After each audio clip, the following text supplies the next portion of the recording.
من از ریشه خشک و زردم، خودم را بی تو گم کردم. کمک کن باید برگردم، رفیق روز تنهایی.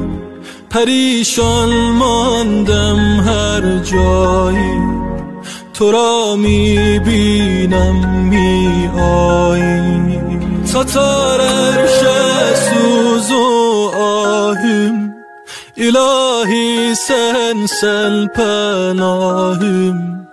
Günahım nenket Allah'ım, İlahi yar yoldaşım. Yağır xicletten göz yaşım, düşüb toprağa.